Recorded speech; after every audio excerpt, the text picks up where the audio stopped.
Bon, il y a encore des gens qui entrent, alors ils se joindront à nous en cours de route. On souhaite respecter l'horaire qui était annoncé de midi à 13h30 pour cette activité, la rencontre Parlons Territoire dans l'Est du Québec. Alors, nous avons tenu d'abord, je vais me présenter. Voilà, Philippe Cousineau-Morin. Donc, c'est moi qui vais être votre hôte ce midi. Je suis responsable de l'initiative Parlons Territoire. Effectivement, on a parcouru dans les dernières semaines et mois virtuellement plusieurs régions du Québec et aujourd'hui, on est dans l'Est du Québec et on ne fera pas un débat sur qu'est-ce qui est inclus ou pas inclus dans l'Est du Québec. On ne voulait pas tomber dans les chauvinismes. Alors, peut-être la seule chose, c'est que je vais essayer là, bien humblement derrière moi de vous montrer le fleuve Saint-Laurent, mais la pluie s'est mise de la partie. Alors, je ne sais pas si vous arrivez à avoir un petit ersatz de fleuve au travers de tout ça. Ce sera ma modeste contribution là, au visuel de la discussion. Très heureux de vous avoir avec nous. Ce midi, nous allons... et donc, je vais saluer d'abord nos conférenciers d'aujourd'hui. On a 3 personnes là, qui sont vraiment les mains sur le volant dans les enjeux de planification, d'urbanisme, d'aménagement du territoire à différentes échelles. Alors, très content d'avoir avec nous M. Serge Bourgeois, qui est directeur de l'aménagement de la municipalité des Îles-de-la-Madeleine. Bonjour, M. Bourgeois. Monsieur Mathieu Lapointe, qui est maire de Carleton-sur-Mer et préfet de la MRC d'Avignon. Bonjour, Monsieur Lapointe. Et Jean-François Cacou, qui est directeur général de la municipalité de Percé. Alors, ils vont nous entretenir quelques minutes, puis après, ensuite, on aura une... Bonjour, Jean-François. Ensuite, on aura une discussion ouverte. Puis la dernière chose que je veux faire avant de leur passer la parole, c'est de vous représenter un peu le contexte de la discussion d'aujourd'hui. Pourquoi on parle d'une stratégie nationale en urbanisme et aménagement des territoires. Alors, c'est que l'Alliance Ariane, dont je suis, a été lancée en 2015 avec plusieurs grands organismes nationaux en environnement, en architecture, en urbanisme, en patrimoine, pour demander que le Québec se dote d'une politique nationale d'aménagement du territoire. Parce que c'est un constat qu'il y avait un déficit de vision puis un cadre insuffisant. Alors, c'est maintenant c'est en train d'être chose faite. Le gouvernement s'est engagé en janvier de cette année pour déposer, comme je l'ai appelé, une stratégie nationale d'urbanisme et d'aménagement des territoires. Je pense qu'on va l'appeler la stratégie, pour ne pas dire tout du long. Et nous sommes donné le mandat à l'Alliance Ariane de faire ces rencontres-là de discussion pour informer, vous informer, vous outiller, vous mobiliser sur cette consultation gouvernementale qui aura un volet web auquel tout un chacun peut participer, déposer des documents, répondre aux questions. Ça va être du 16 août au 10 septembre sur le site du ministère des Affaires municipales. Alors, pourquoi donc une stratégie? L'objectif, c'est non seulement une réforme de la loi, la LAU, la loi sur l'aménagement et l'urbanisme, mais du cadre, des politiques, des programmes en aménagement du territoire. Donc, ce n'est pas strictement une réforme législative, mais ça va probablement en inclure une. Puis pourquoi à ce moment-ci? Parce que vous le savez, il y a plusieurs enjeux structurels qui nécessitent qu'on revoie ce cadre-là. La pression sur les milieux naturels, agricoles, les enjeux environnementaux, l'adaptation au changement climatique, saines habitudes de vie, les enjeux d'habitation. Il y a des enjeux aussi plus conjoncturels qu'on a vus dans les dernières années, crise du patrimoine, inondations, érosion côtière, la pandémie qui nous a rappelé les valeurs de l'espace public, de la mobilité urbaine, notamment urbaine, mais dans tous les tailles de milieux. Et je vais vous partager, dans le fond, une petite diapositive là, rapidement sur les thèmes qui ont été suggérés par le gouvernement dans sa conversation sur la stratégie. Moi, juste un petit instant. Il y a 5 grands thèmes là, qui ont été mis de l'avant et qui, je vais y arriver, voilà, qui incluent la gouvernance, la croissance urbaine, les milieux de vie, la ruralité, les finances et fiscalité. Puis ces thèmes-là se déclinent en différents thèmes, comme penser à la villégiature, à la mobilité, aux infrastructures, à l'énergie, etc. Et la démarche gouvernementale se porte sur plus d'1 an. Nous sommes à l'étape des orientations préliminaires. Donc, vous pourrez retrouver sur le site du ministère des Affaires municipales, on peut peut-être même déposer le lien dans le chat, un document de consultation là, qui a été déposé dans le mois dernier par le gouvernement avec des orientations préliminaires. C'est sur cette base qu'on va être consulté. Et c'est prévu, donc, publication de la stratégie en 2022. marqué avril. Bon, voilà si les travaux vont à bonne date.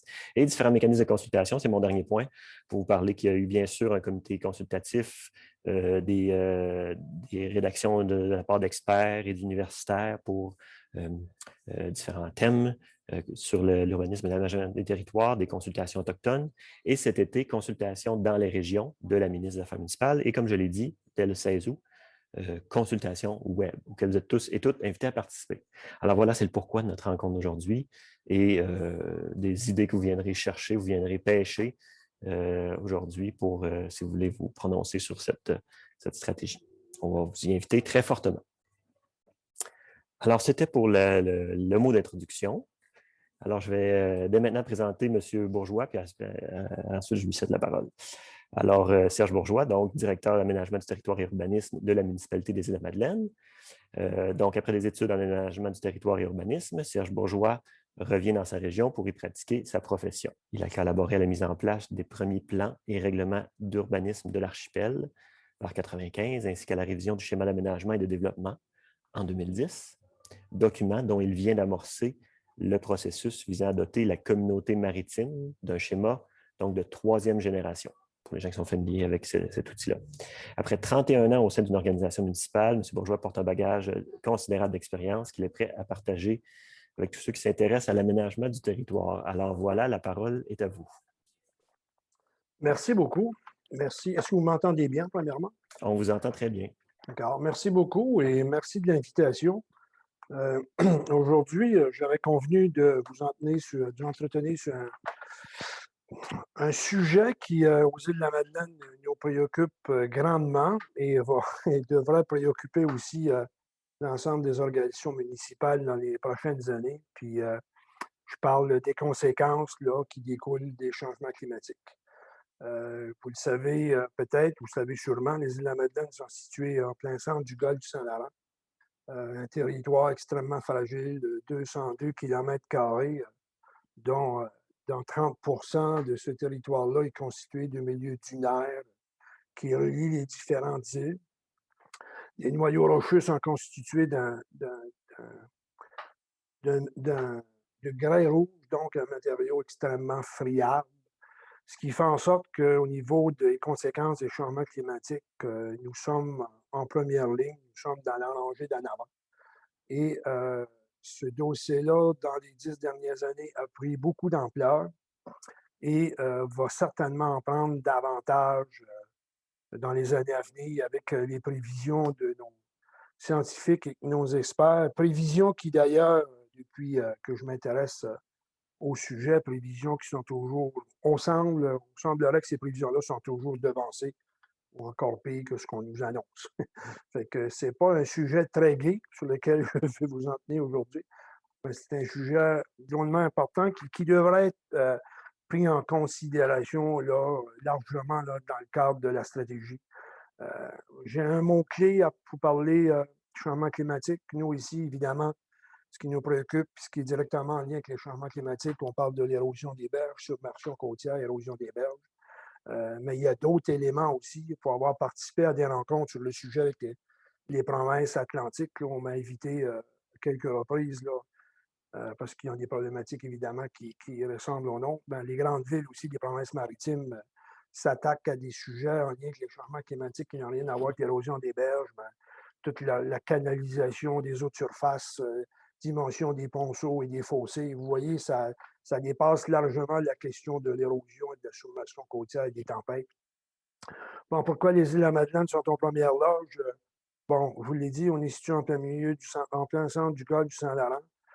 On remarque que dans les 10 dernières années, une augmentation considérable des tempêtes, l'augmentation aussi de la force des tempêtes. Rappelez-vous de Dorian, il y a 2 ans, qui a laissé des dommages extrêmement importants. On avait une année auparavant une tempête là, qui nous avait coupé du reste de la planète. Là. Le câble de communication avait été coupé. Donc, ce genre de tempête violente-là qui nous arrivait peut-être à tous les 15 ou 20 ans est rendu aux 2 ans. L'absence de glace dans le golfe du Saint-Laurent. L'hiver dernier, il n'y avait aucun morceau de glace entre nous et la Gaspésie, ce qui a fait en sorte que les îles de la Madeleine ont été frappées tout l'hiver par les les marées, les vagues et les fortes tempêtes de vent de nord et nord-ouest, les vents dominants. Alors que moi, quand j'étais aux études, je revenais aux îles à Noël, souvent l'archipel était déjà emprisonné dans la glace, puis ça demeurait emprisonné jusqu'en avril ou en mai. Des fois, la pêche au mort était même retardée parce qu'il y avait encore trop de glace dans le golfe. Bon, euh, mon grand-père se rappelait d'un hiver en 1940 et quelques où il n'y avait pas eu de glace. Aujourd'hui, on fait le contraire.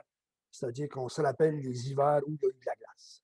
Fait qu'on remarque que c'est en train de complètement revirer de bord, puis on nous annonce la disparition de la glace hivernale dans les 50 prochaines années, puis à mon avis, ça va arriver plus rapidement.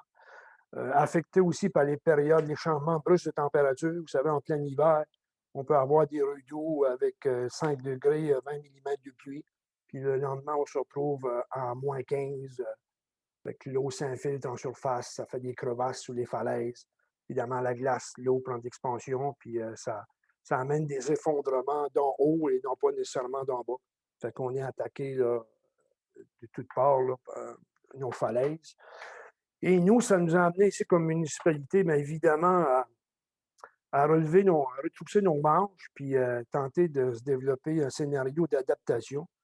On a commencé par créer une commission permanente sur l'érosion des berges, donc avec des élus, des ministères, des citoyens, euh, qui a eu comme principal mandat de cibler les endroits les plus vulnérables et prioriser nos interventions. On a d'ailleurs, quand le ministère de la Sécurité publique a mis sur pied un cadre d'intervention, le premier qui était d'un montant global de 45 millions pour tout le Québec, mais nous, on était déjà prêts parce qu'on avait déjà priorisé nos secteurs d'intervention. On avait déjà travaillé à des pistes de solutions. Parce que les îles de la Madeleine, comme on est aux premières loges, on a été accompagné par l'UQAR, on a été accompagné par Ouranos. Beaucoup de spécialistes ont travaillé sur notre cas parce qu'on est à ce niveau-là, on est un véritable laboratoire. Donc, on a fait appel au premier cadre de prévention et on a réussi à aller chercher deux enveloppes là, pour deux projets majeurs. Un qui consiste à faire une recharge de plage là, dans un site historique qui s'appelle le site historique de la Grave. C'est une flèche littorale là, qui est menacée de plus en plus de submersion côtière avec des tempêtes violentes qui fait des dégâts considérables. Fait qu'on a un projet là, de 6 millions de dollars, enveloppe totale d'un peu plus de 6 millions. Évidemment, toujours une partie du milieu là, de 1, quelques millions de dollars. Et l'autre dossier important, c'est celui de la falaise de Cap-Omel, donc le centre-ville de Cap-Omel, où sont situés 60 des commerces et des services publics, où on a un projet là, de 8 millions de dollars. Bon, et là aussi, on a une part du milieu. Donc, quand je dis adaptation, puis là, j'arrive à pourquoi de ce long préambule. Quand on dit adaptation, je pense qu'il faut que les communautés côtières, évidemment, s'adaptent, mais je pense qu'il faut aussi que le gouvernement s'adapte. Et moi, ce que j'ai remarqué dans les dernières années, c'est que, de mon point de vue strictement professionnel et personnel, le gouvernement, je pense, n'est pas encore prêt à faire face aux enjeux des conséquences des changements climatiques. Bon, d'abord, en termes de financement, de budget, je vous ai dit qu'on avait 45 millions dans le premier cadre de prévention. Et nous, ici, à la municipalité des Îles, pour deux projets, un de 550 mètres et un autre de 800 mètres, on a besoin de 15 millions de dollars. Fait qu'imaginez les besoins pour l'ensemble du Québec côtier, qu'est-ce que ça peut représenter. Et je sais qu'on n'est pas les seuls à avoir ce genre de problématique-là. Toutes les municipalités, villages, organisations municipales situées en zone côtière vivent effectivement la même problématique. Peut-être à des niveaux inférieurs au nombre, parce que, comme je vous l'ai dit, on est vulnérable, mais quand même, il y a des travaux, il y a des enjeux drôlement importants dans d'autres municipalités au Québec. Donc, on a reconduit le cadre de prévention. On a annoncé 80 millions pour les 5 prochaines années. Ben, écoutez, ça couvre érosion, submersion, glissement de terrain, inondation, ça couvre tous les aléas qui arrivent avec les changements climatiques. Donc, il est clair que les budgets ne sont pas encore au rendez-vous pour faire face à cette problématique-là. Nous, parallèlement à ça, on a fait une demande particulière spécifique pour les îles de la Madeleine. C'est un budget de 80 millions pour 10 ans et on est en train de justifier notre demande auprès des instances gouvernementales. Vous m'indiquerez combien j'ai de temps de fait puis combien il me reste de temps pour être sûr, là. Il vous resterait 1 ou 2 minutes environ. Oh boy! Bon, adaptation, finalement, mon préambule était trop long. Adaptation aussi en termes de, et c'est là que je vais appuyer quand même là-dessus, adaptation du gouvernement en termes, oui, de budget, adaptation en termes de programme aussi, associé à l'aide financière. Je vous donne un exemple concret. On avait un camping, on a un camping ici, le parc du Gros-Cap, ça s'appelle, une infrastructure drôlement importante pour notre collectivité, un site touristique et aussi pour les Madelinos, là, de récréation, de camping et d'activités nautiques. Et parce que c'était un OBNL, il n'y avait aucun programme qui permettait de les aider là, à se protéger, alors que l'érosion côtière menace la survie de cet équipement-là. Fait qu'on a dû faire des pieds et des mains là, avec eux autres pour faire de la représentation pour finalement réussir à avoir un budget d'un autre ministère qui est le ministère du Tourisme, mais qui en fait n'a aucun lien avec la problématique des changements climatiques, du moins directement. Fait que même les programmes ne sont pas adaptés. Et je dirais même qu'il y a des vides juridiques, et ça, c'est drôlement important de le souligner aussi. On a un autre cas là, qui s'appelle le chemin des chalets, c'est tous des résidences secondaires. Donc, les propriétaires n'ont aucune possibilité d'obtenir de l'aide financière parce que ce n'est pas la résidence principale. Fait qu'ils se retrouvent avec la problématique que nous, on a un secteur qui s'est fait dévaster par la tempête Dorian, que nous, comme municipalité, on dit que ce n'est plus viable et dont le ministère de la Sécurité publique et le ministère de l'Environnement nous ont recommandé avec des avis formels de fermer le chemin et d'évacuer les gens pour se rendre compte après, avec nos aviseurs légaux, qu'on n'avait aucun pouvoir légal, aucune disposition réglementaire au municipal pour être capable effectivement de mettre en œuvre des recommandations, quand même des recommandations sérieuses là, de protection environnementale et surtout de protection des biens et des personnes là, en termes de sécurité civile. Puis malheureusement, on n'a aucun pouvoir légal nous permettant de mettre en œuvre une recommandation qui, de toute évidence, est celle qu'on devrait faire. Donc, moi, j'ai eu beaucoup de discussions avec le ministère de la Sécurité publique, le ministère de l'Environnement, et on a tous arrivé à la même conclusion. Il y a un vide juridique à ce niveau-là, parce que la municipalité et même le gouvernement n'a pas le gouvernement pour n'importe décret, mais ça, c'est pas évident non plus, mais la municipalité n'a aucun pouvoir pour être capable d'exécuter des avis euh, de cette importance-là auprès de nos citoyens, ce qui fait en sorte qu'on se retrouve nous-mêmes avec des poursuites parce qu'on ne veut plus reconnaître ce site-là comme étant viable, donc on ne veut plus offrir de services. Les citoyens ont des terrains privés. Bref, c'est un dossier extrêmement complexe, mais qui résulte du fait que la législation, les programmes ne sont pas adaptés aux conséquences directes des changements climatiques, puis dans ce cas ici, de la submersion côtière. Voilà. Fait que moi, je pense que je vais terminer en disant ceci. La stratégie devrait tenir compte des conséquences des changements climatiques auprès des organisations municipales, ce qui n'est pas encore, à mon avis, assez évident dans la législation actuelle. Merci beaucoup, M. Bourgeois. Plaidoyer très clair à la fin, puis vous avez dit d'entrée de jeu là, que le sujet est un peu lourd, mais je pense que vous avez raison de tirer la sonnette d'alarme. C'est aussi pour ça qu'on vous a invité. Hein, puis fait que je résume quelques petits éléments que j'ai retenus. Là. Effectivement, vous êtes à l'avant-garde des problèmes là, liés au changement climatique. Puis vous êtes en train de réviser un schéma dont on souhaite une durée de vie de plusieurs décennies, mais bon, on mesure mal les changements. Vous l'avez dit, ils se produisent plus vite qu'à chaque modélisation qui était prévue. Alors, vraiment, oui. Je pourrais peut-être ajouter aussi en terminant que pour les organisations comme la nôtre, c'est des dossiers qui sont extrêmement difficiles à gérer en termes de budget, en termes d'autorisation environnementale. Nous, on a embauché ici, puis on doit être la seule municipalité à l'avoir fait. On est quand une des seules. On n'est certainement pas nombreux. On a embauché, on a créé un poste, nous, une personne qui s'occupe directement des conséquences des changements climatiques. Puis, parce que c'était toute l'organisation actuelle qui essayait de s'occuper de ça le mieux qu'elle pouvait dans ses tâches régulières, mais c'était devenu trop lourd. Un jour, je pense qu'on va avoir un département qui va s'appeler comme ça, adaptation. Ouais.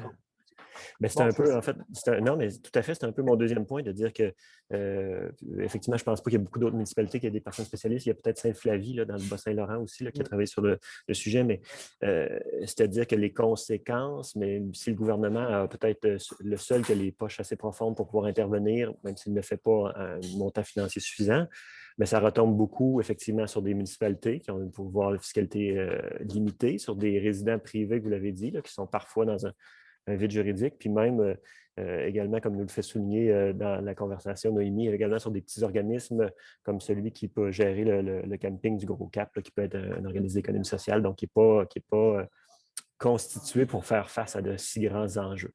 Alors, la prescription, ben, vous l'avez bien dit, c'est de lier intrinsèquement tous les enjeux ou le cadre de planification à tout ce qu'on vit comme changement, comme bouleversement majeur de nos territoires. Puis, fait que je pense que ça va être valable même non seulement pour les municipalités côtières, mais pour les autres aussi. Quand vous êtes à l'avant-garde, mais il y aura des problématiques autres, que ce soit lié à la forêt, que ce soit lié à la faune, la flore, etc., etc., etc. Alors, bien intéressant. Merci beaucoup. On va pouvoir continuer la discussion